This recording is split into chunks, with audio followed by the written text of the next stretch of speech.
Сёння 1 верасня. Для большасці ў нашай краіне гэта ў першую чаргу дзень ведаў і вяртання ў школы. Але ёсць і іншае вымярэнне ў гэтай даце.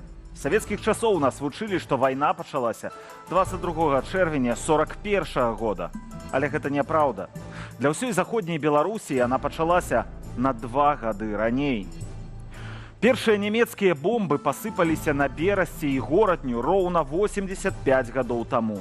1 верасня 1939 года. У наступныя дні бамбардзіроўкі здараліся штодзённа. Чаму ж нас тады вучаць, што для беларусаў вайна пачалася ў 41-м? Проста калі распавядаць пра 39-й, то атрымаецца, што трэба будзе распавесці, што вайну нацысцкая Нямецчына і Савецкі Саюз пачалі супольна, падзяліўшы Польшчу. Трэба будзе ўзгадаць пра пакт Молатава-Ріббентропа, без якога Гітлер не пачаў бы вайну. Трэба было распавесці пра сумесны савецка-нацысцкі парад у Берасці. У Літве, Латвіі, Польшчы, Украіне пра гэта распавядаюць у школах, гавораць на тэлебачанні. Але ў сучаснай Беларусі не. Рэжым Лукашэнкі ідэалагічны нашчадак рэжыму савецкага, які і падпісваў з Гітлерам пакты аб ненападзе, які вадзіў у 39-м сумесныя парады з нацыстамі. І пакуль не зменіцца рэжым, не будзе і гістарычнай справядлівасці ў школах і на экранах дзяржаўнага тэлебачання. Вітаю вас, гэта праграма «Тыдзень з Ігарам Кулеем». І вось галоўныя тэмы нашага сённяшняга выдання. Расія прызвычайваецца да новай рэчаіснасці. Украіна наносіць удары па маскоўскіх заводах і пашырае плацдарм у Курскай вобласці. На даний момент ми можемо констатувати, що близько 30 тисяч військовослужбовців вже перекинуті на Курський напрямок. Лукашенку старэйшаму 70, Лукашенку малодшаму 20. Прыглядаемся да лёсаў бацькі і сына. Ну, диктатор так диктатор. В этом тоже есть определенный выигрыш. Да последний. Вы представляете, последний. Вот не приехали бы вы сюда, где бы еще в своей жизни его встретили и поговорили? Да выбараў у Злучаных Штатах 2 месяцы. Кандыдатка ад дэмакратаў дала першае інтэрв'ю, а праз тыдзень яе чакаюць першыя дэбаты з Трампам. Яна не выглядала для мяне як лідар. Я не магу уявіць яе ў размове з прэзідэнтам Кітаю Сі. Я не бачу, як бы яна размаўляла з Кім Чен Ынам. Міністэрства абароны Расіі паведаміла пра рэкорд у колькасці дронаў, якія сёння атакавалі 15 рэгіёнаў краіны, у тым ліку і Маскву. Больш за 150 украінскіх беспілотнікаў. Пад ударам апынуўся шэраг аб'ектаў энергетычнай інфраструктуры, між іншага Кашырская ДРЭС у Падмаскоўі. Расійская паветраная абарона заяўляе, што збіла адзін з дронаў над нафтаперапрацоўчым заводам у сталічнай Капотні. Што праўда, на кадрах відэа бачна, што дрон паспяхова нанёс удар па заводзе. У выніку на тэрыторыі прадпрыемства пачаўся пажар. Але мэр Масквы Сергей Сабянін заявіў, што пашкоджанняў на НПЗ няма і ягонай працы нічога не пагражае. Расійскія войскі зноў атакавалі Харкаў. Пад удар трапілі жылыя будынкі, гандлёвы цэнтр ды іншыя аб'екты цывільнай інфраструктуры. Мясцовыя ўлады паведамілі аб прынамсі 41 параненым, у тым ліку гэта 5 дзяцей. І ва ўкраіне мінус 1 знішчальнік F-16 на гэтым тыдні стала вядома, што Украіна страціла адзін са знішчальнікаў, перададзеных сёлета саюзнікамі Кіева. Пілот загінуў. Катастрофа адбылася падчас адной з самых масавых паветраных атакаў Расіі 26 жніўня. Першымі пра гэта паведамілі заходнія медыі са спасылкаю на украінскія і амерыканскія крыніцы. Журналісты казалі пра імаверную памылку пілота. Пазней катастрофу пацвердзілі ў генеральным штабе ЗСУ, хаця папярэдніх прычынаў не агучылі. На гэтым фоне некаторыя выданні да ўкраінскія палітыкі пачалі казаць, што F-16 стаўся ахвяраю нібыта агню па сваіх.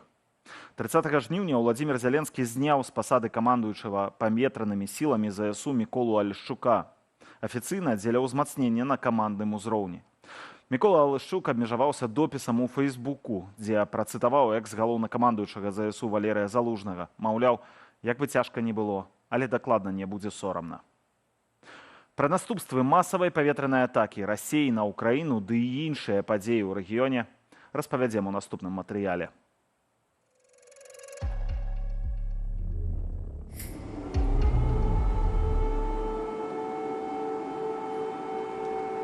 З паветранай трывогі пачалася раніца 26 жніўня ў Кіеве. У шэрагу раёнаў сталіцы пралуналі выбухі. Жыхары хаваліся ў метро. Ад расійскай паветранай атакі ў той дзень пацярпелі 15 вобласцяў Украіны, заявіў прэм'ер-міністр краіны Дзяніс Шмыгаль. 7 асобаў загінулі і 47 пацярпелі. Такія звесткі падалі ў дзяржаўнай службе надзвычайных сітуацыяў. Галоўною цэллю ўдараў сталася энергетычная сістэма краіны. Укрэнерга ўвяло рэжым экстранных вымыканняў. Россия здесь не отказывается от своей стратегии. Это полностью уничтожить энергетику на территории Украины, генерирующей мощности, особенно в преддверии зимы. Обратите внимание, что в отличие от 2 лет назад, когда они начали как раз эту стратегию уничтожения, когда они делали это осенью и зимой, фактически они не успели. То есть тогда, когда действительно Украина могли начаться проблемы с генерацией энергии, то началась уже весна и потепление. Теперь они уничтожали энергетику Украины, начиная с весны.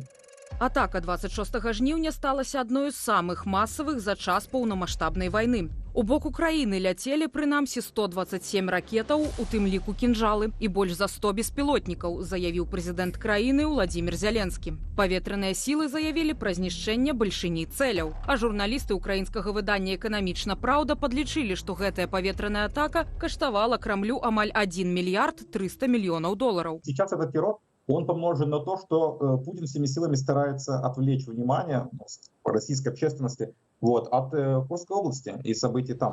ЗСУ сапраўды працягваюць наступ у Курскай вобласці, намагаючыся пашырыць зону кантролю. У параўнанні з пачаткам аперацыі прагрэс значна запаволіўся. Украінскія вайсковыя эксперты мяркуюць, што прычына ў перакідванні расійскіх сілаў з іншых франтоў на Куршчыну. Маштабы агучыў галоўнакамандуючы ЗСУ Александр Сырскі падчас прэс-канферэнцыі 27 жніўня. На даний момент ми можемо констатувати, що близько 30 тисяч військовослужбовців вже перекинуті на Курський напрямок. Ясна річ, що Зразумелая рэч, што калі яны ёсць, то здольныя чыніць адпор, ствараць ачагі абароны і такім чынам затрымліваць прасоўванне украінскіх войскаў. власне це варто було очікувати. Уласна, гэтага варта было чакаць, бо мы выдатна разумеем, што так ці інакш меўся быць загад расейцам хоць штосьці зрабіць, каб украінскія войскі не прасоўваліся. Больш за тое, на гэтым тыдні расійскія войскі, імаверна, здолелі вярнуць кантроль над 2 паселішчамі ў Курскай вобласці. Гэта Коранева і Уланак. Такую выснову зрабілі ў інстытуце вывучэння вайны. Калі расійскія сілы былі перакінутыя на Курск, то хіба не з Данеччыны. Тут, на Пакроўскім кірунку, за некалькі дзён яны здолелі ўзяць Навагродаўку, важны апорны пункт ЗСУ. Да самога райцэнтру ўсяго каля 9 кіламетраў. Аднак, зазначаюць эксперты, больш прыярытэтным, чымся захоп Пакроўску, цяпер для расейцаў ёсць паўднёвы фланг у раёне Краснагораўкі. Вони з півдня зараз Яны з поўдня пашыраюць гэты выступ, каб забяспечыць яго ад магчымага адразання, ад атачэння, нават каб тэарэтычна магчымасці такой не было. Далей, відавочна забяспечыўшы гэты выступ, яны будуць прасоўвацца на Пакроўск. вони зараз володіють. Яны пакуль валодаюць на Пакроўскім кірунку ініцыятыву, і пакуль няма падставаў думаць, што сітуацыя бліжэйшым часам зменіцца, але я не думаю, што Курская вобласць была гэтаму перадумовай. Актыўнымі цягам тыдня расійскія войскі былі і ў паветры, запускаючы па ўкраіне чарговыя ракеты і беспілотнікі. Дрон камікадзе тыпу «Шахет», які падчас адной з атак заляцеў на Гомельшчыну, быў збіты баявой авіяцыяй Беларусі, паведаміў беларускі гаюн. Хаця авіяцыю Беларусь задзеяла ўпершыню, гэта далёка не першы расійскі «Шахет», што заляцеў у нашае неба. Афіцыйны Менск публічна на гэта ніяк не адрэагаваў. Расіяне могуць чарговы раз нагадваць Лукашэнку, што ён, в прынцыпе, не кіруе падзеямі, якія зараз ідуць в рэгіёне, і вельмі мае на іх абмежаваны ўплыў. Такім чынам яны могуць як і абходзіць раёны СПА, так і проста выкарыстоўваць тэрыторыю Беларусі, як яны гэта рабілі в 22-23 годах. Затое ў Менску адрэагавалі на заяву Міністэрства замежных справаў Украіны. Раней у Кіеве заклікалі ўлады Беларусі адвесці войскі ад паўднёвай мяжы, скіраваныя туды нібыта пад выглядам вучэнняў. У МЗС Беларусі адказалі, што нібыта ніякіх афіцыйных зваротаў на гэты конт не атрымлівалі. З другога боку, у памежнай службе Украіны неаднаразова зазначалі, што асабісты склад і беларуская тэхніка да нашай супольнай мяжы не набліжаюцца. Каментары памежнай службы ўсё ж прагучалі ў тэлебачанні. Яны тычацца выключна найбліжэйшай тэрыторыі таго, што могуць бачыць памежнікі. А заява МЗС засноўваецца на больш глыбокіх звестках выведкі і на больш істотнай інфармацыі, якую, відавочна, украінскае вайскова-палітычнае кіраўніцтва атрымала за апошні час. Пра малаімавернасць уварвання беларускага войска ва ўкраіну заявілі ў інстытуце вывучэння вайны. Паводле аналітыкаў, манеўрамі войска на поўдні рэжым спрабуе, цытата, адцягнуць і расцягнуць украінскія сілы ўздоўж шырэйшай лініі фронту. Да таго ж Лукашенка не можа страціць вайсковага патэнцыялу перад прызначанымі на лета прэзідэнцкімі выбарамі. Ірына Юрыва, Белсат. Учора Александру Лукашенку мінула 70 гадоў. Ну што ж, падумаў я, пашчасціла яму. У Беларусі, якую ён збудаваў за 30 гадоў ва ўладзе, сярэдняя працягласць жыцця мужчыны 69. Лукашенка сярэдні статыстычны ўзрост перажыў. Хоць з чаго здзіўляцца, з асабістым доктарам і спецыяльнай паліклінікай, абсталяванай па апошнім слове тэхнікі, яно зразумела жывецца даўжэй, чым камусьці там у раённым цэнтры. Не трэба запісвацца ў чаргу на тамограф за месяц і ехаць электрычкай у абласны цэнтр ці сталіцу, бо на абсталяванне ў раёнах грошаў няма. Вы не падумайце, грошы агулам ёсць. Напрыклад, на 20 палацаў Лукашэнкі, ці на новы лімузін або верталёт. А вось на тамографы няма. А як пачыналася гэтая гісторыя? На момант, калі Лукашенка ішоў у прэзідэнты, яму было 39 гадоў. Па законе ён нават не меў права балатавацца. Прэзідэнтам можна было абірацца толькі пасля 40. Таму закон змянілі, і малады кандыдат ва ўсю гуляўся гэтай картай. Адным з ягоных лозунгаў было «Эра 70-гадовых кіраўнікоў скончваецца. Беларусь патрабуе новых людзей і новай палітыкі». Як гэта было актуальна для таго пакалення, яшчэ нядаўна перажыўшага гонку на лафетах у выкананні Брэжнева, Андропава і Чарненкі. Але час не мае літасці, і вось ужо самому Лукашэнку 70. І гэта ён зараз 70-гадовы кіраўнік. Я мушу прызнаць, што 30 гадоў таму Лукашенка быў абсалютна правы. Трэба скончваць гэтую эру 70-гадовых кіраўнікоў. Беларусь сапраўды як ніколі патрабуе новых людзей і новай палітыкі. Але ці ў таго, хто пра гэта казаў 30 гадоў таму, хапае сёння волі, каб прызнаць, што ён састарэў і трэба даць дарогу іншым? Відавочна, што не. Казаць пра адыходзячую эру іншых было лёгка, а вось калі надышоў час зыходзіць самому, то даводзіцца здраджваць уласнаму слову і пасінелымі пальцамі з апошніх сілаў чапляцца за крэсла. Узурпатар для Беларусі, кат для палітычных апанентаў, бацька для 3 сыноў. Александру Лукашенку 70, ягонага малодшаму сыну 20. Быццам бы ўжо дарослы, але ў параўнанні з братамі яшчэ не пры справах самаабвешчанага прэзідэнта. З іншага боку, Мікалай заўжды быў побач з Лукашэнкам старэйшым і змякчаў вобраз дыктатара сваёй прысутнасцю, пакуль не ўзяў у рукі аўтамат. Пра багаж 20-гадовага Мікалая і ягоную будучыню распавядзе Юлія Цяльпук. Два юбілеі ў суседнія дні. У Александра Лукашэнкі, якому 70, і ў сына Мікалая, які на паўстагоддзя маладзейшы. Не будзе ніякіх фейерверкаў, тортаў са свечкамі і сямейных прыёмаў, калі юбіляры прытрымліваюцца старой дамоўленасці. Мы дни рождения свои не отмечаем. Нам так проще. Права публічна выказвацца ў асобных выпадках тата падарыў Мікалаю на паўнагадовасць. Выключэннем было бадай адзінае вялікае інтэрв'ю з 12-гадовым Мікалаем. Честно, не очень бы мне хотелось стать президентом, потому что это будет очень сложная жизнь, не уверен, что я готов к ней. А кем бы ты хотел стать? Ты сейчас не знаешь, не решил еще? Я сейчас, наверное, не решил. Может быть, стал бы врачом. Это тоже очень хорошо, помогать людям. Хлопчык лічыў, што тата таксама дапамагае людзям. Сам разглядаў і вайсковую кар'еру, што не дзіўна. На ваеннае вучэнне ездзіў і зброю ў руках трымаў з маленства. Так гэты пазалочаны пісталет атрымаў у падарунак ад Дмітрая Мядзведзева яшчэ ў 5-гадовым узросце. Ужо пасля заканчэння школы в інтэрв'ю Kids TV Акадэміі Мікалай заявіў: Я считаю, что каждый мужчина всегда должен быть готов состояться в военном деле, быть готовым защищать свою страну и своих людей, близких ему.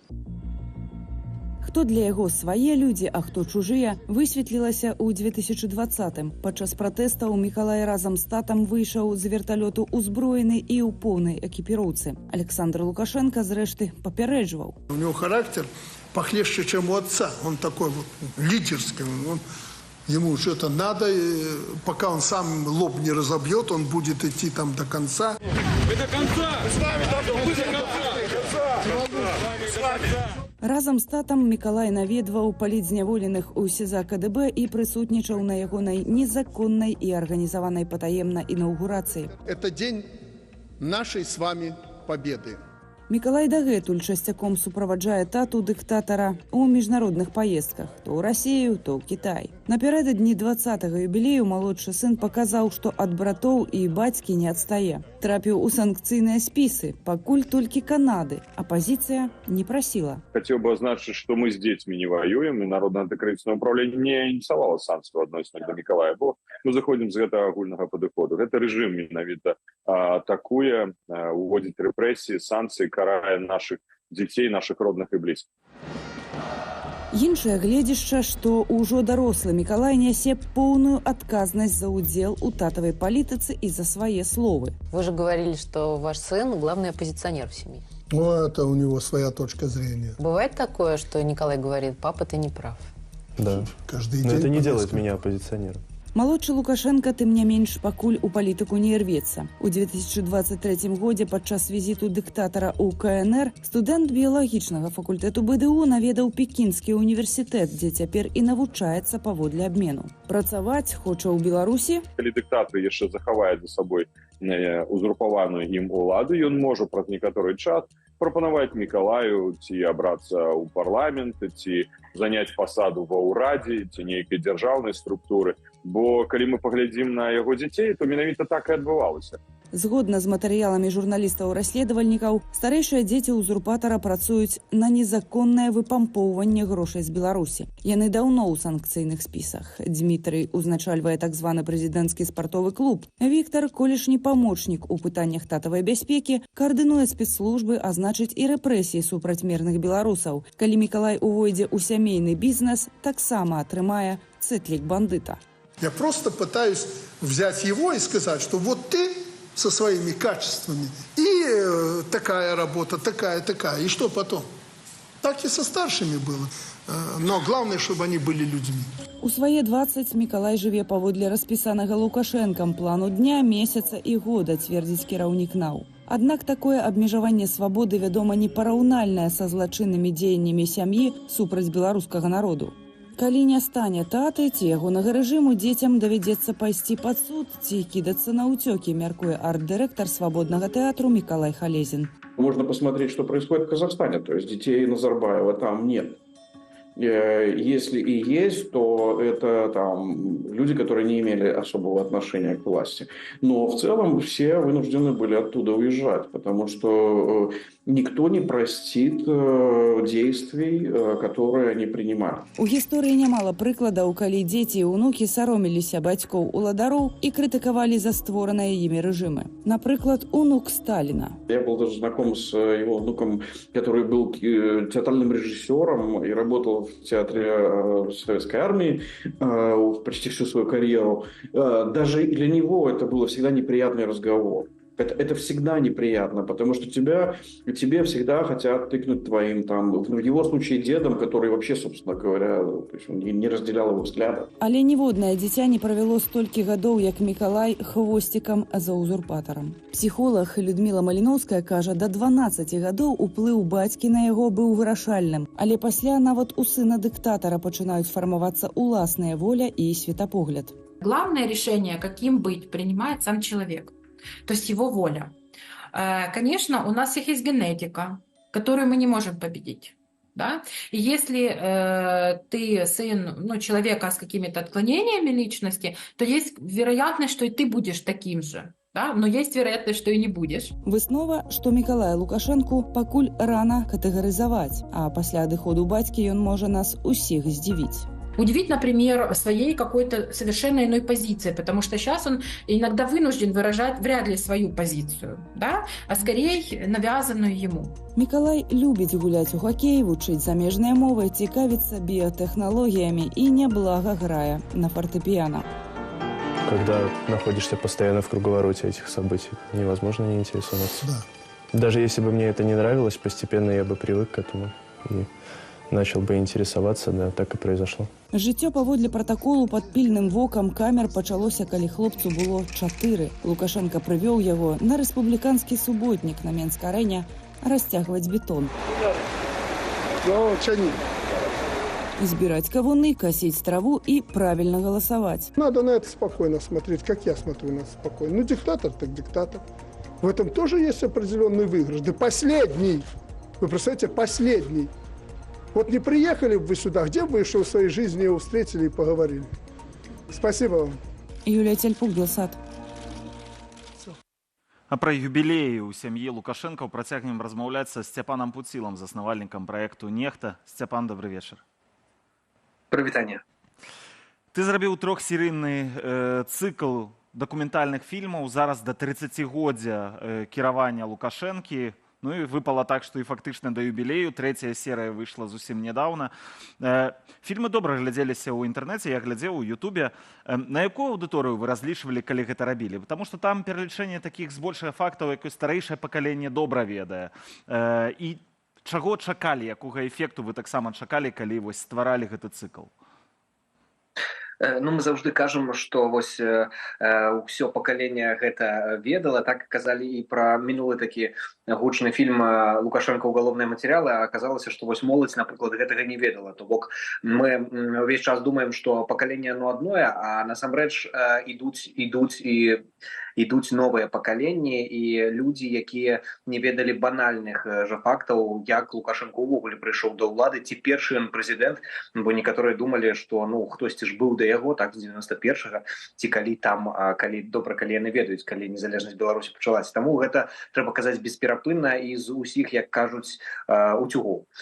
Вось. І мы, безумоўна, рабілі з камандай фільм, бо дата значная, бо прапагандысты рабілі да 30годдзя таксама свае фільмы. Ну і варта было, безумоўна, зрабіць штосьці і з боку незалежнага, бо яны па ўсіх каналах пускалі пра тое, як Беларусь развівалася з прэзідэнцтвам Лукашэнкі. Ну а павінна было быць штосьці з незалежнага боку, як альтэрнатыўна гэта выглядае ягоны, так скажам, поспех. І ну, разлічана гэта было, безумоўна, перадусім на беларускую аўдыторыю, і гэта атрымалася, то бок толькі афіцыйна паводле статыстыкі Ютубу з 600, ну амаль 700 тысяч праглядаў вось першых 2 серый, трэця ўжо амаль 400 тысяч. Гэта паказвае зацікаўленасць менавіта беларускай аўдыторыі, таму што больш за палову праглядаў менавіта з Беларусі. Ну гэта без VPN, без нейкіх дадатковых прыладаў, якія беларусы выкарыстоўваюць дзеля бяспекі. То бок ну, сотні тысяч беларусаў паглядзелі, ну, больш за 300 тысяч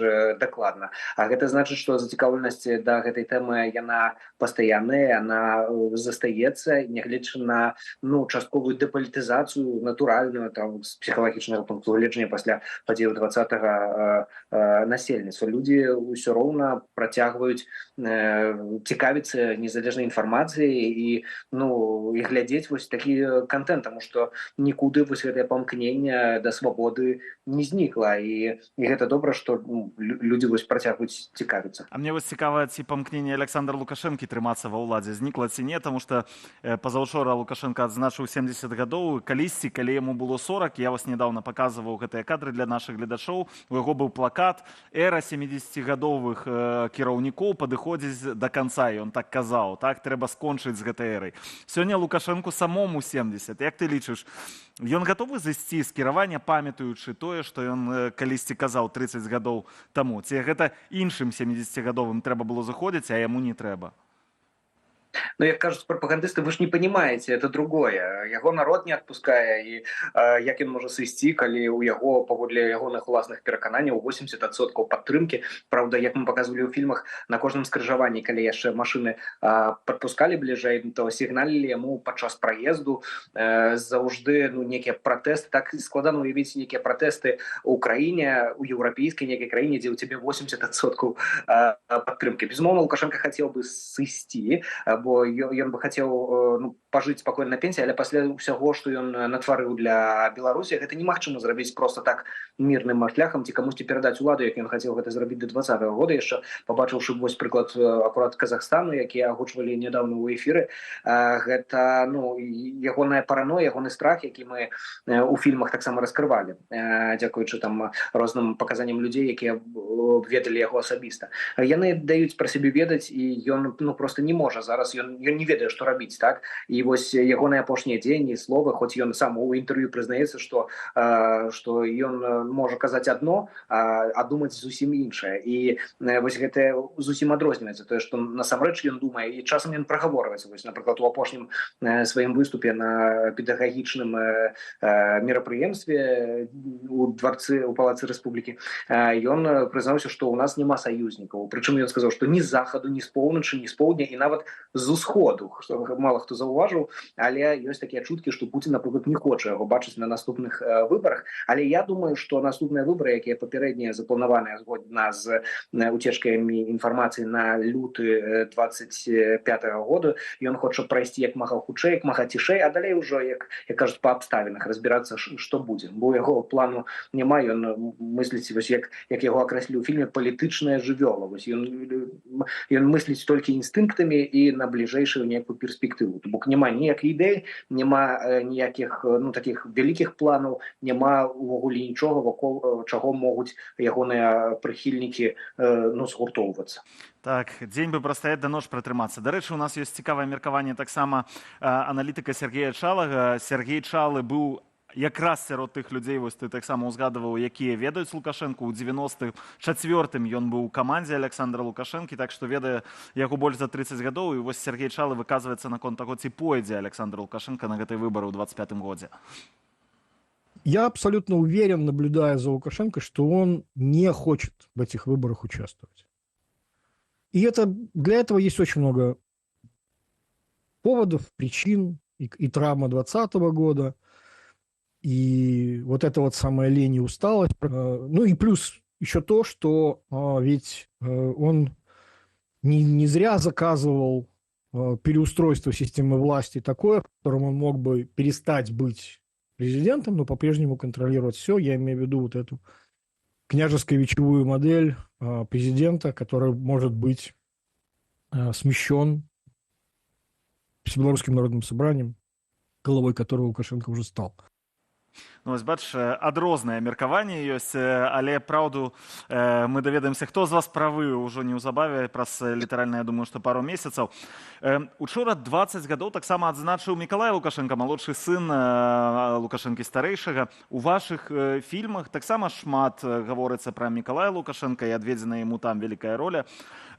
Які гэты персанаж грае ролю ў агулам у той сістэме, якую выбудаваў Александр Лукашенко, на тваю думку? Ну, спачатку гэта было тое, што рабіла з Лукашэнкі такі вобраз крапкага хазяйственніка з дзіцём, такі дамашні, хатні, душевняковы, як кажуць, чалавек, хаця дзе жонка, так, калі запытацца, бо год сям'і там быў і іншае. Але гэты чалавек, малодшы сын Колі, ён сапраўды выклікае ў розных людзей дыяметральна супрацьлеглыя пазіцыі, так, ці варта яго пераследаваць, ці варта ўводзіць санкцыі і так далей. Но я просто нагадаю факты, што ў 2020 годзе ён выходзіў з аўтаматам і быў гатовы патэнцыйна там страляць, так? Хоць ён казаў, што гэта каб абараніць бацьку. Потым ён ездзіў з Лукашэнкам у СІЗА, КДБ, дзе сустракаўся з Ціхановскім, з Бабарыкам. Спачатку прапаганда гэта не показала, а потым гэта выявілася на свет. Ён у майцы, у кашульцы СБП, вось служба бяспекі прэзідэнта, нядаўна суправаджаў Лукашэнку ў розных паездках. звестках, ён называе сябе другам Пуціна і так далей. Ён сведка ўсіх злачынстваў, якія Лукашенко здзейсніваў цягам гэтых гадоў, але з іншага боку, калі рэверсіўная псіхалогія ў яго дачыненні спрацуе, то ён сапраўды будзе апазіцыянерам да Лукашэнкі, і як Лукашенко сам прызнаваўся, малодшы сын, ён такі найбольш апазіцыйна настроены да яго, і можа нездарма ён просто так зараз уцёк, можна сказаць, у Кітай, хоць там нібыта супольны з беларускім універсітэтам праект, але зараз ён навучаецца ў Кітаі. Безумоўна, ёсць вельмі шмат прыкладаў, калі вось дзеці ці ўнукі, як казалі ў сюжэце, тыранаў ці дыктатараў маюць супрацьлеглыя пазіцыі, і Коля, як кажуць, ён тэхналагічна прасунуты, як казаў Лукашенко, і безумоўна ён назірае за тым, што адбываецца ў сучасным свеце на захадзе, і безумоўна ён будзе больш скіраваны ў той бок. Таму тут застаюцца два розныя пункты гледжання. Цікава, сапраўды, як павернецца гісторыя. У мяне яшчэ одно пытанне да цябе. У 2020 годзе, нават яшчэ ў 2021 годзе дэмакратычныя лідары і лідары пратэстаў казалі, што, в прынцыпе, рэжыму засталося зусім нешмат. У 2020 годзе гэта на тое выглядала нават у нейкі момант. Але зараз мы бачым, што сітуацыя змянілася. Ты ў бліжэйшай будучыні сам бачыш нейкія вокны магчымасцяў для пераменаў у Беларусі, і будзе гэта хутчэй рэвалюцыя ці эвалюцыя? Безумоўна, так выглядала ў 2020 годзе, і калі б не падтрымка Масквы, то Лукашэнкі б ужо не было, але сапраўды выглядае на тое, што чым мацнейшая зараз сістэма, тым яна зараз устойлівая, але ў моманце, у пэўным толькі моманце, вось у гэтым, які зараз ёсць. Калі ўсё згуртавана вакол аднаго чалавека, калі іншыя баяцца аддаць проста загад нейкі без ягонага ведама, то ў крызісныя сітуацыі, менавіта ў рэвалюцыі, у штосьці здарыцца са здароўем, сістэмай авалодвае страх, паніка і неведанне, што рабіць. І менавіта гэта нам будзе граць на руку, тому што кожны будзе баяцца браць на сябе адказнасць, браць на сябе некія, ведаеш, загады аддаваць па разгоне людзей, па забойствах ці па чымсьці, калі Лукашенко будзе не ў стане, калі ён памрэ, калі штосьці са здароўем, калі ён проста не можа аддаваць і кудысьці збег загады. І вось гэта менавіта робіць сістэму неустойлівай, уразлівай у такія крызісныя моманты, а крызісныя моманты, безумоўна, будуць, таму што эканоміка, таму што, як кажа Лукашенко, нідзе ў нас сяброў няма, і няма адкуль чакаць падтрымкі, вось так ён кажа, між словаў, калі паглядзець. І таму так, вось у крызісныя моманты гэта сістэма будзе вельмі неустойлівая, а крызісныя моманты абавязкова надыдуць, таму што народ працягвае чакаць пераменаў. Сцяпан, дзякуй вялікі табе за гэтую размову. Нашых гледачоў заклікаю, калі вы яшчэ не глядзелі гэтыя трохсерыйныя фільмы ад каманды «Нехта», паглядзець іх, сапраўды вельмі цікавыя сведчанні. Добрага табе вечара, Сцяпан, пакуль. Праз палітычныя рэпрэсіі, што больш за 4 гады не спыняюцца ў Беларусі, тысячы нашых суграмадзянаў вымушаныя шукаць палітычнага прытулку за мяжой. Аднак для некаторых з уцекачоў зварот па абарону сканчаецца дэпартацыі наўпрост у лапы лукашэнкаўскаму рэжыму. Чаму беларусам складана атрымаць міжнародную абарону ў некаторых краінах захаду, распавядзе Кацярына Гардзеева. Едзьце ў Беларусь, там бяспечна. Часам чуюць нашы суайчыннікі, якія ўцеклі ад рэпрэсіяў. І чуюць гэта не ад камісіі шведа, а ад чыноўнікаў з краінаў, дзе шукаюць палітычнага прытулку. Прынамсі, для некаторых беларускіх уцекачоў такая пастанова гучыць, як сапраўдны прысуд. Я не доказала, что мне не погрожая уголовный пераслед. Когда я была в лагере, все говорили так, что если тебе не дадут, то никто не получит. Для некоторых это альбо нават смерць, альбо павольная смерць. 28 жніўня стала вядома, што міграцыйная служба Швецыі адмовіла ў прытулку сям'і з Беларусі. Маці і сына дэпартавалі на радзіму. Маўляў, запракавала доказаў, каб пацвердзіць палітычны пераслед. Дачку вышлюць услед за сваякамі 3 верасня. У Беларусі ж сваіх грамадзянаў чакалі. Сілавікі затрымалі хлопца адразу на мяжы. Жанчына на сувязь з журналістамі не выходзіць. И мы как раз предупреждили, что это может стариться. Это, конечно, обурально, это ганебно для Швеции, я бы так сказал. Летась Швецыя адмовіла 98% беларусаў, які звярталіся па міжнародную абарону. Сярод тых, хто атрымаў пастанову на прымусовую дэпартацыю, і Алла Цвірко. Мне сказали, что меня депортуют в Россию. Як так? Ось так. Чому? Не ведаю, яны гэта ніяк не аргументавалі. І вельмі цікава, чаму? Таму што нават з Расіяй у Швецыі няма і таксама правой сувязі, як гэта можна адразу дэпартаваць у Расію. У 2020 годзе жанчына была актывісткай прафсаюзнага руху. Ейным былым паплечнікам, якія не паспелі з'ехаць з Беларусі, прысудзілі па 5 гадоў пазбаўлення волі. Аднойчы сілавікі прыйшлі і да Аллы. Дома была дачка, яна мне патэлефанавала і як бы сказала, што маці, нам, магчыма, прыйшлі, нехта грукаецца ў дзверы. Вось, і я тады зразумела, што мне трэба бегчы. Шмат эмоцый было адначасова, таму што я разумела, што там дачка засталася, я не ведала, што з ёй, як там з ёй, як справы, як абставіны. З адным заплечнікам Алла ўцякла ва ўкраіну. Адтуль пасля расійскага ўварвання рушыла далей, да сястры ў Стакгольм. Там сабрала доказы, даведкі і лісты ад праваабарончых арганізацыяў і падала прашэнне на абарону. Развязанне беларуска чакала 7 месяцаў. Там быў адказ, што не адказана ў міжнароднай ахове. Яны саслаліся менавіта на тое, што мала доказаў. Яны ссылаліся на вельмі старыя дакументы Міністэрства іностранных спраў. Менавіта 2019 года, то бок гэта праўладныя дакументы, дзе распісана, што ўсё добра ў Беларусі. На тое, каб сабраць рэчы, міграцыйная служба дала тыдзень.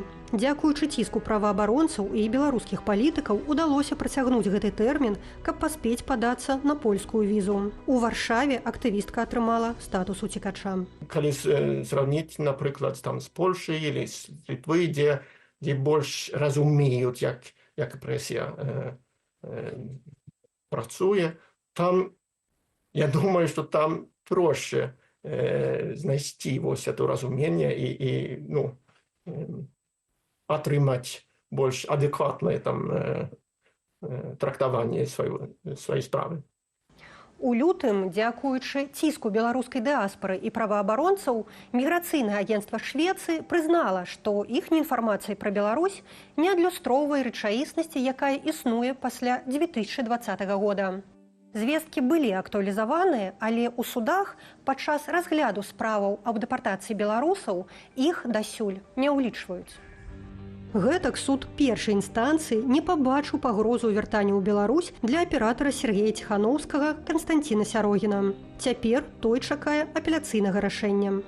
Чиновники там у миграционной агентстве в Швеции, они не полностью разумеют, як працує репресія в Беларусі. Они не разумеют, что человек может быть под ризикой репрессий, нават коли он не очень на высоком уровне там высказался, а только был удельником протестов. Паводле ж старэйшага дарацыі Святланы Ціханаўскай, Франака Вячоркі, шведская міграцыйная служба абяцала цягам бліжэйшых месяцаў пераглядзець рашэнне аб дэпартацыі.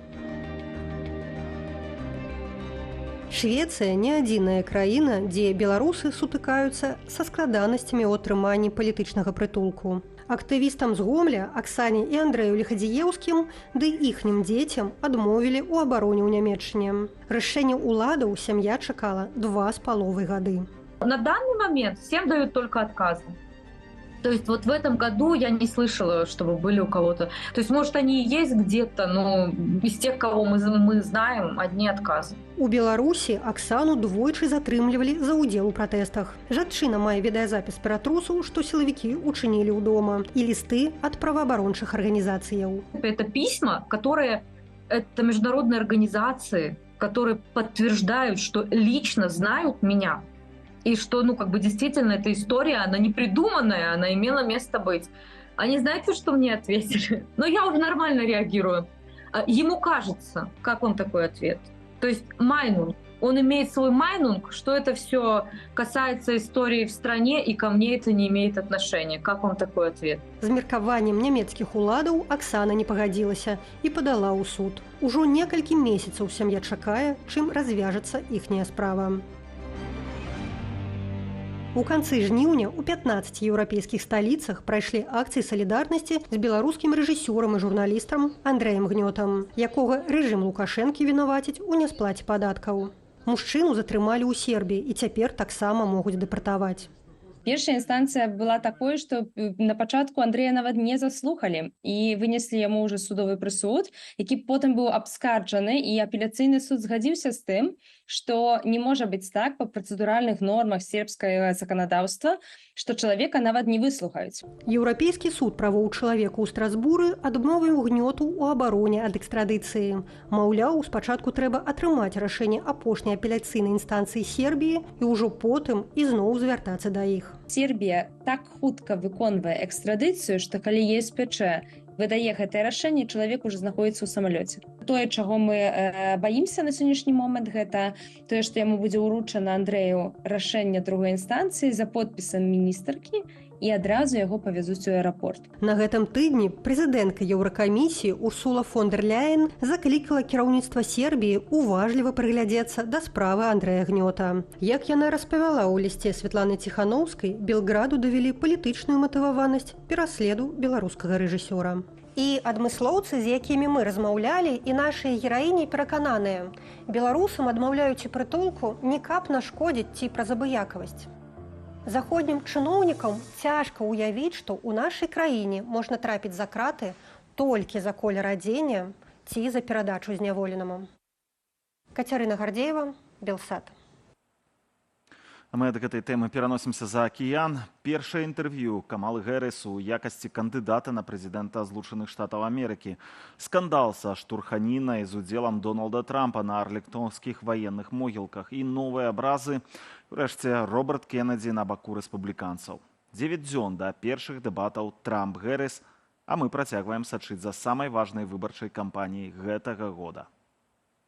Камала Гэрыс са сваім кандыдатам на віцэ-прэзідэнта Тымом Волцам 29 жніўня далі першае інтэрв'ю ў якасці афіцыйных намінантаў на пасаду гаспадароў Белага дому. Гаварыла збольшага Гэрыс, для якой размова за CNN сталася тэстам ейных сумнеўных у мінулым здольнасцяў адказваць на вострыя пытанні. І галоўным была эканоміка.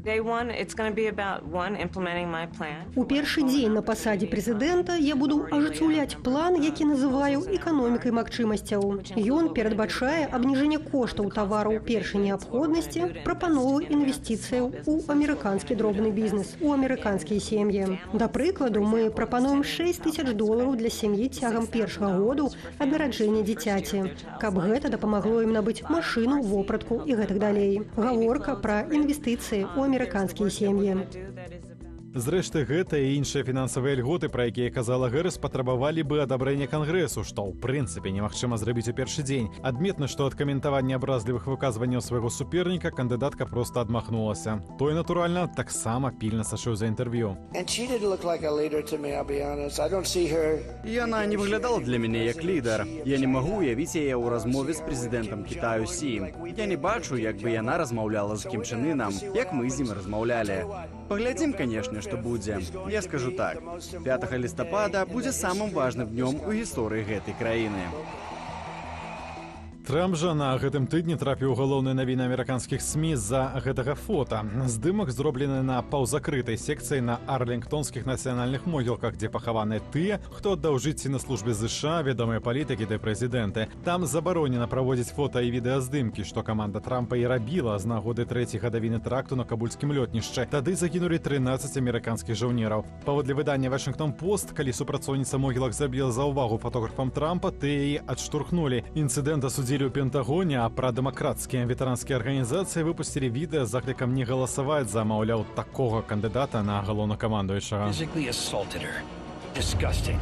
Donald Trump, the grave markers veterans and military families drop a knee to are not your political props. Заокеанскія выбары абмяркуем разам з расійскай амерыканісткай Александрой Филипенкой. Александра, добрый вечер. Добрый вечер, здравствуйте. Знаете, я бы хотел услышать ваши впечатления от первого интервью Камалы Хэррис в качестве кандидата в президенты. Мне интересно, как вы его посмотрели и что там увидели?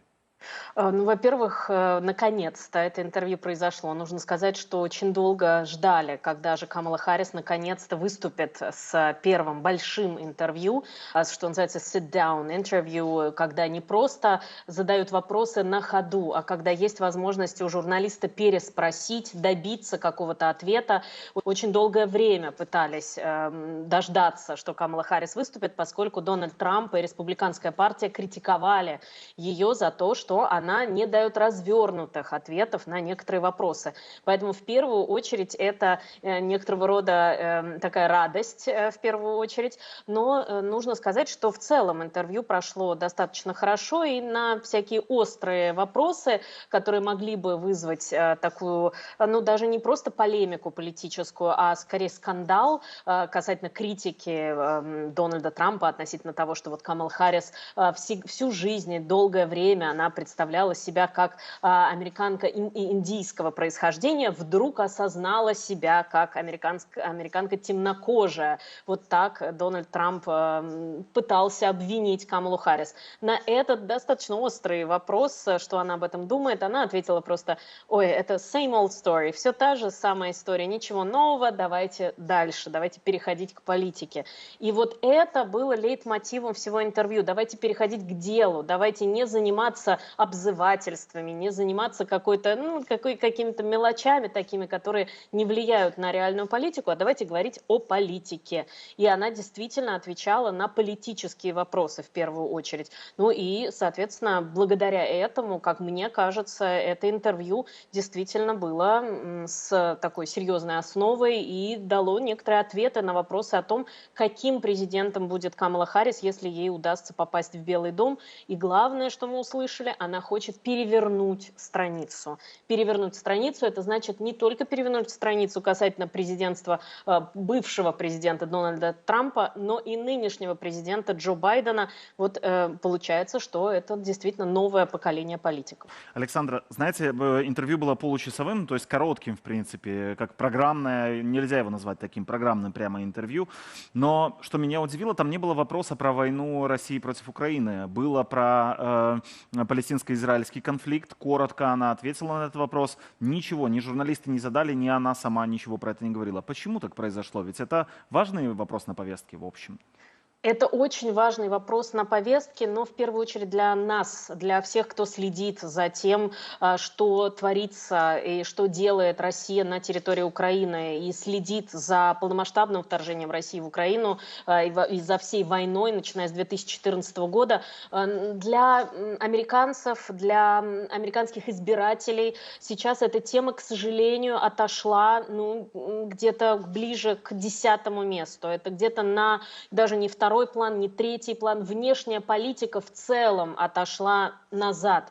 И сейчас американцы концентрируются в первую очередь на внутренней политике. Безусловно, тема полномасштабного вторжения России в Украину — это тема, которая звучала на конвенции Демократической партии. Но во время этого интервью в первую очередь Дана Бэш, ведущая CNN, задавала вопросы относительно внутренней политики и экономики. Это те темы, по которым критикуют республиканцы более всего Камалу Харрис сейчас, поскольку те предложения, которые выносятся Камалой Харрис, они считают такими социалистическими, можно сказать, коммунистическими предложениями, слишком левыми для американцев.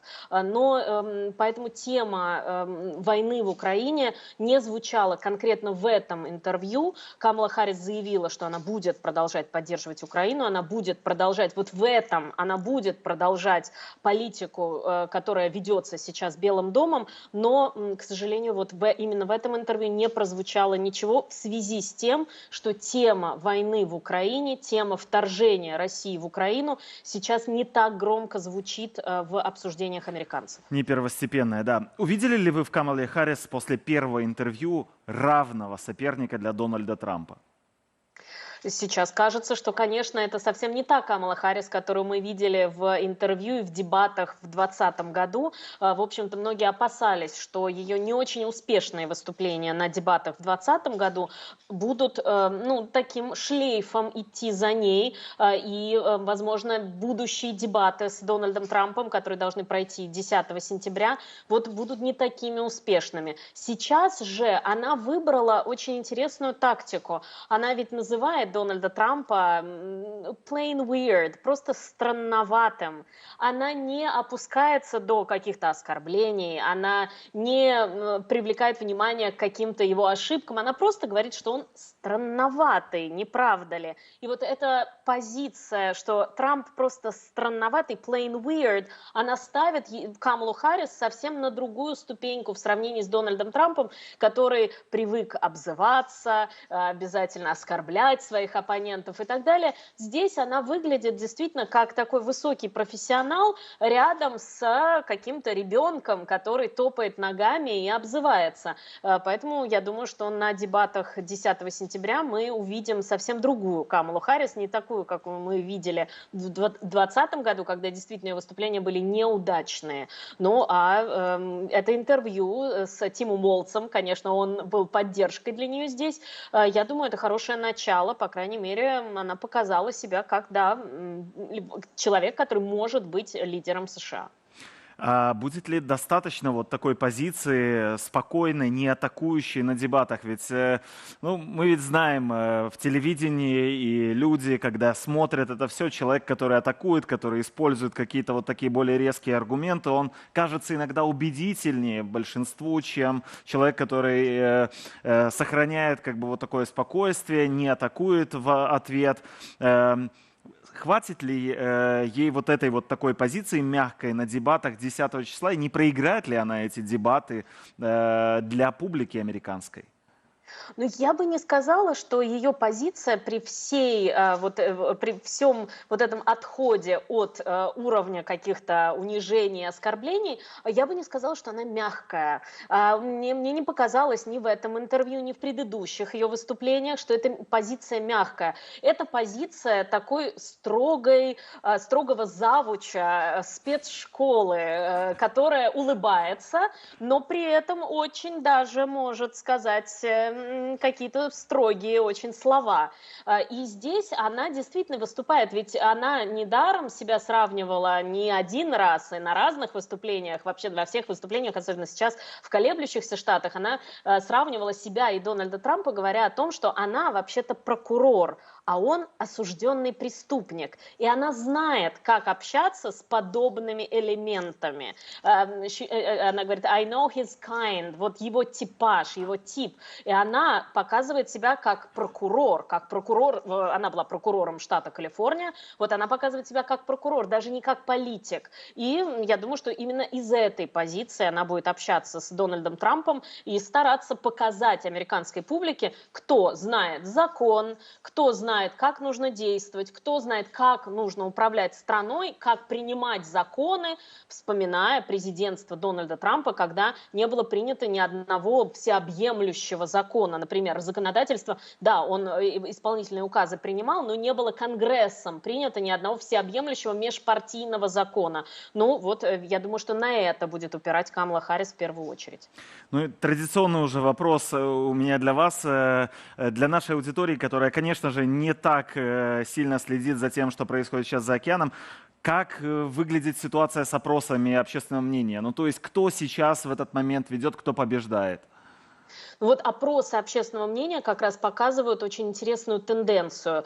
Согласно всем опросам, сейчас значительный сдвиг произошел по сравнению с теми опросами, которые были проведены в особенности сразу после июньских дебатов между Байденом и Трампом. И сейчас разрыв даже по некоторым опросам 48-43, 48 в пользу Камалы Харрис. И нужно сказать, что по этому же опросу Трамп побеждал на 3 пункта Байдена до до этого. Рост сейчас обусловлен такими значительными, нужно сказать, успехами Камалы Харрис в ключевых группах, а именно это молодежь от 18 до 35 лет, которые в июне вообще не поддерживали Байдена, в основном поддерживали Трампа. Сейчас они на 13 пунктов передали, больше, на 13% выросла поддержка Камалы Харрис в этой группе. И среди испаноязычных избирателей Харрис лидирует на 16 пунктов. И, конечно, среди темнокожих американцев, но здесь самое значительное увеличение ее процентов. 47% поддерживали Байдена, и сейчас 64% поддерживают Камалу Харрис. Поэтому вот эти группы, молодежь, испаноязычные американцы и темнокожие американцы фактически обеспечивают Камале Харрис сейчас перевес. И кое-где это перевес минимальный, где-то она вровень идет с Дональдом Трампом, но в любом случае это значительно отличается от опросов, где Трамп опережал Байдена. Еще в июне мы видели эти опросы, опережал где-то на 3-5%. Но я точно помню, что вы мне говорили раньше, когда мы с вами разговаривали, в американских выборах до последнего дня ничего не известно. Это большое шоу, и все может измениться в последнюю секунду. Спасибо вам большое за ваш комментарий. Александра Филипенко, американистка. Доброго вам вечера. Яшчэ на хвілінку застанемся за акіянам, дзе ў канадскім Таронта праходзіць 35-я сустрэча беларусаў Паўночнай Амерыкі. На імпрэзу, якую ладзяць з 1952 года, завітаў мой сувядоўца па праграме «Тыдзень» Сергей Пацасоны. Добрый вечер, Сергей, перадаю табе слова.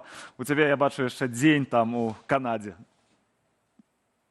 Вітаю, Ігар, вітаю гаспадарства. Сапраўды дзень у Канадзе, дзень, які распачаўся сёння тут, у гэтай царкве, якая за маімі плячыма, царква беларуская святога Кірылы Тураўскага.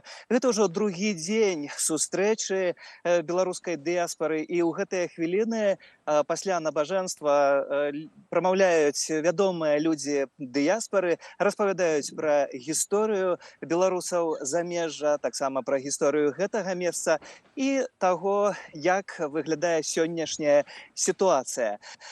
Таксама вялікі дзень, не такі камеральны, быў напярэдадні дастаткова маштабны. Гэта учорашні дзень у цэнтры GV Lighting, вядомага беларускага бізнесоўца Владзіміра Грыгорыка. І, канешне ж, там былі вялікія панелі, дзе гаварылася і пра жыццё дыяспары, і пра тое, як беларускі бізнес можа дапамагаць жыццю беларусаў замежжа і таксама як супрацоўнічаць з беларускімі незалежнымі медыямі. Гэта істотнае пытанне таксама. Прысутнічаюць вялікая дэлегацыя, таксама прыехала з Еўропы. Гэта адрознівае 35-ю сустрэчу, якая адбываецца тут у Канадзе. Напрыклад, ад фонду Байсол прыехаў Андрей Стрыжак, які гаварыў пра тое, што ніхто за беларусаў не зробіць беларускую справу. Гэты ж момант, гэтая тэза увогуле гучала таксама ў стасунку пра беларускія медыі, што беларусы таксама павінныя падумаць пра тое, як узяць справу ва ўласныя рукі, калі мы хочам мець уласнае нацыянальнае тэлебачанне. Напрыклад, Франак Вячорка, таксама галоўны дарадца Святланы Ціхановскай тут на месцы, гаварыў пра тое, што цяпер галоўная іхная праца скіраваная на тое, каб адрозніць Лукашэнку і беларусаў, Лукашэнку і Беларусь. Гэта тое, на што скіраваная іхная замежная палітыка. Я ў кулуарах запытаўся, чаму ж у такім выпадку, калі столькі гадоў, па сутнасці ўжо 4 гады, гэтая замежная палітыка працягваецца ў гэтым кірунку, чаму яна не зусім эфектыўная. А Франак кажа, што сітуацыя значна змянілася менавіта пасля пачатку поўнамаштабнай вайны ва ўкраіне. Ну і таксама, калі мы гаворым пра беларускія незалежныя медыі, то тут бізнес думае, ці ён у стане падтрымаць вялікія праекты. Магчыма, гэта будзе магчымасць для падтрымкі не такіх маштабных, драбнейшых рэчаў. Таксама можна было паглядзець на беларускую культуру, бо быў вялікі канцэрт учора. Сёння, ужо пасля завяршэння другога дня, будуць падведзеныя вынікі, і такім чынам будзе завершаная фармальная частка гэтай вялікай сустрэчы. Беларусы павінны думаць самі пра сябе, пра сваю культуру, пра сваю мову, пра свае медыі. Гэта пакуль што галоўны пасыл, які для мяне вынікае на другі дзень гэтай сустрэчы. Ужо заўтра нефармальны дзень і адбудзецца вялікі выезд да беларускага крыжа на возеры Гурон. Я абавязкова таксама туды накіруюся, бо гэта адно са знакавых беларускіх месцаў тут у Канадзе. Вось так, спадарства, выглядае гэтая 35-я сустрэча беларусаў Паўночнай Амерыкі у Таронта. І, канешне ж, мы сочым за тым, што адбываецца тут на месцы. Ужо цяпер прапаную паглядзець крышачку атмасферы, паслухаць удзельнікаў. Я ж дзякую і ўжо з вами бачымся ў праграме «Тыдзень» роўна праз 7 дзён у наступную нядзелю. Дзякуй.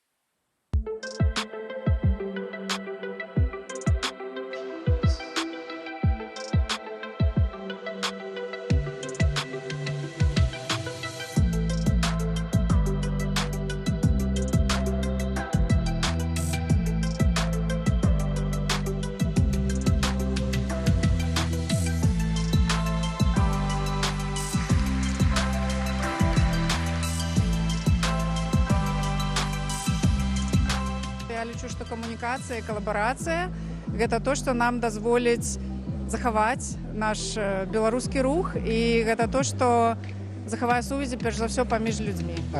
Звяраем гадзіннікі, выпрацоўваем стратэгію, аб'ядноўваем тых, хто яшчэ не аб'яднаўся.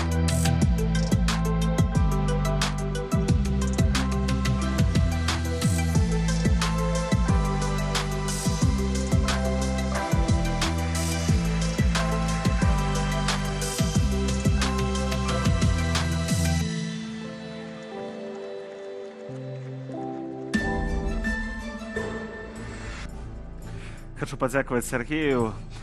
Ну і што ж, да сённяшняга дня. Сёлета 1 верасня выпала на нядзелю, і тым самым школьнікі атрымалі падарунак – дадатковы дзень канікулаў. Заўтра калідоры тысячаў беларускіх школаў напоўняцца дзіцячым смехам, а настаўнікі працягнуць выконваць вельмі важную місію – распавядаць пра дасягненні чалавецтва, адкрываць сакрэты сусвета, знаёміць з культурнай спадчынай нашай цывілізацыі. Ну, так павінна быць у ідэале. На вялікі жаль, у рэаліях дыктатуры да гэтага ўсяго дамешаны ідэалагічны складнік. Замест таго, каб вучыць дзяцей адрозніваць злое ад добрага, у беларускіх школах ім часцяком даюць гатовыя адказы. Да таго ж яшчэ і хлуслівыя. Але беларусы гэта ўжо перажывалі не раз. У часах кожнай акупацыі нам давалі гатовыя адказы. Гэтыя свае, а тыя ворагі. Гэтае можна рабіць, а тое не. На гэтай мове трэба размаўляць, а на гэтай нельга. Пазней прыходзілі наступныя і казалі наадварот. Чым дыктатура Лукашэнкі адрозніваецца ад акупацыі? Думаю, што мала чым. Такія сістэмы заўсёды маюць гатовыя адказы на любое пытанне. У іх ніколі не бывае месца для аднаго з галоўных рухавікоў прагрэсу – сумневу. Сумневу ў тым, што кожная задача мае толькі адзін варыянт рашэння, а недзе ёсць лепшы. І ў такія часы значна вырастае роля адукацыі ўнутры сям'і. Калі школа больш не можа выхоўваць людзей, якія ўмеюць думаць, то гэта трэба рабіць бацькам. Нашыя продкі захавалі сваю ідэнтычнасць і ў часы дамінацыі польскай мовы, і ў часы палітыкі русіфікацыі, бо дома гаварылі па-беларуску. З ідэалогіямі, як і з мовай. Калі ў школе прывіваюць лукашызм, а дома вучаць думаць свабодна, то пакаленне перачакае навалу і захавае сябе свабодным. Дыктатура Лукашэнкі скончыцца. Для беларусаў важна перажыць яе без страчанага пакалення. І на гэтым развітваюся з вамі. Гэта быў тыдзень з Ігарам Кулеем. Зычу вам добрага вечара, удалага новага тыдня. І да сустрэчы ў эфірах на Белсаце.